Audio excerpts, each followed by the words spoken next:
Então, na lição 7, trataremos de modelos farmacocinéticos que incluem uma etapa de absorção. Então, nós vamos definir e entender os fatores que compreendem o termo biofarmácia, descrever o efeito da extensão e da taxa de absorção de um fármaco nas concentrações plasmáticas e também na área sob a curva, nomear os fatores que podem afetar a biodisponibilidade oral de um fármaco e a relação da biodisponibilidade com a área sob a curva. Vamos ver como se calcula o fator F de biodisponibilidade, usar os modelos de absorção oral para calcular parâmetros farmacocinéticos. Vamos falar um pouco sobre as formas de liberação prolongada e como se usa os conceitos de farmacocinética para cálculo de doses e calcular dose e clearance, então, conhecendo o valor de volume, concentração e constante de eliminação. Então, o termo biofarmácia é aplicado para o estudo da relação entre os efeitos e a natureza dos efeitos de um fármaco e fatores relacionados à sua formulação e como eles serão administrados.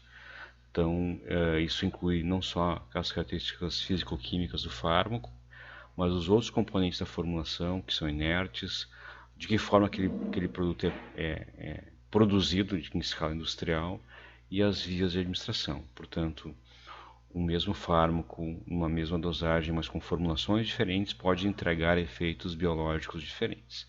Então, essa figura só lembra uma série de etapas que um fármaco passa desde a sua liberação da forma farmacêutica, lá no trato gastrointestinal, que requer, então, uma série de etapas de dissolução, de desintegração, para que seja absorvido, que então na circulação esteja ou ligado a proteínas ou livre, que se distribua aos tecidos e assim por diante. Então, fatores da formulação vão impactar também nessas etapas subsequentes. Então, para um fármaco que é administrado por via oral, o processo de absorção depende da velocidade com a qual esse fármaco se dissocia da sua forma farmacêutica, da dissolução dessa substância nos fluidos corporais e na difusão dessa substância através das membranas biológicas do trato gastrointestinal até atingir a circulação sistêmica.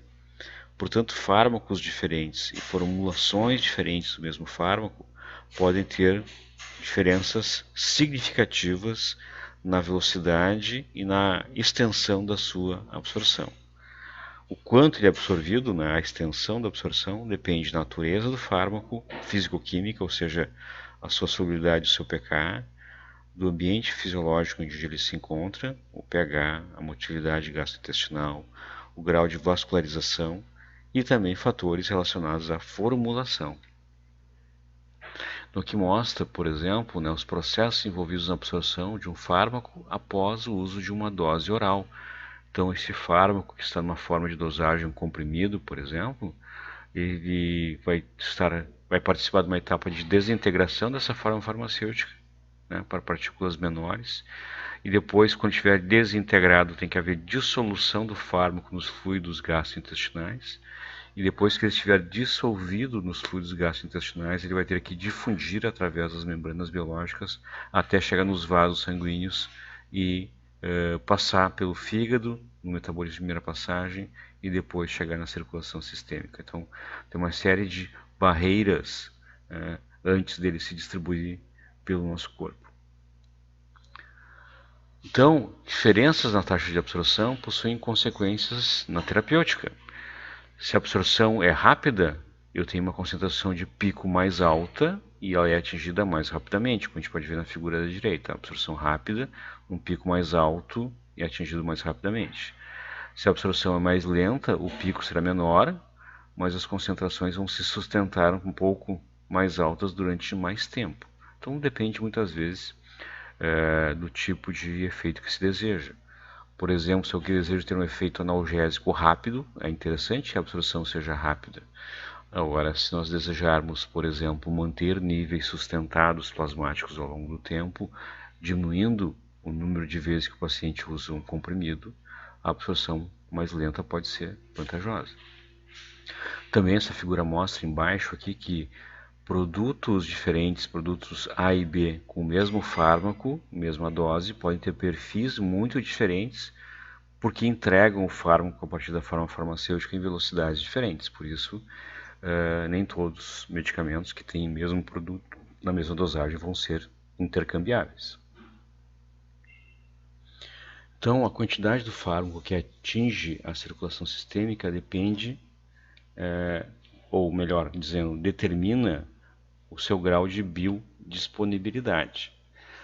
A biodisponibilidade ela é afetada pela característica de absorção desse fármaco a partir da forma farmacêutica, pelo grau de metabolismo na parede intestinal, ou seja, uma fração pode ser biotransformada ali mesmo na parede do intestino antes de ser absorvida, e também pelo grau de biotransformação no fígado na primeira passagem, ou seja, antes de distribuir para a circulação sistêmica, os fármacos vão passar pela via porta pelo fígado e uma fração poderá ser biotransformada ali antes de distribuir.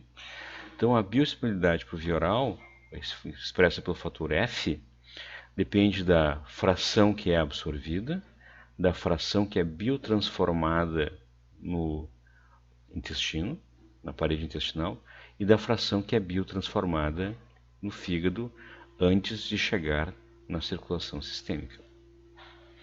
Então, um produto com biodisponibilidade significa que ele não é completamente absorvido para a circulação sistêmica ou uma fração significativa é eliminado pelo fígado no metabolismo de primeira passagem antes de atingir a circulação sistêmica. Dois produtos com o mesmo fármaco na mesma dosagem podem ter biodisponibilidades bem diferentes. Então, um comprimido industrializado e uma cápsula, por exemplo, manipulada, contendo o mesmo fármaco na mesma dosagem, podem ter perfis farmacocinéticos bem diferentes. Normalmente, o parâmetro farmacocinético mais relacionado à biodisponibilidade é a área sob a curva, porque ela reflete a quantidade total do fármaco que chega na circulação sistêmica e é usado para comparar formulações diferentes. Então, a biodisponibilidade é expressa pelo termo F. F é um número de 0 a 1.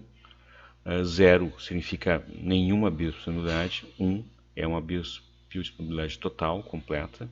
Tá? E a gente pode dizer que F representa a fração do fármaco que foi administrado que atinge a circulação sistêmica. Fármacos que têm fator F mais baixo tendem a ter também maior variabilidade, mas são mais sujeitos a diferenças entre indivíduos.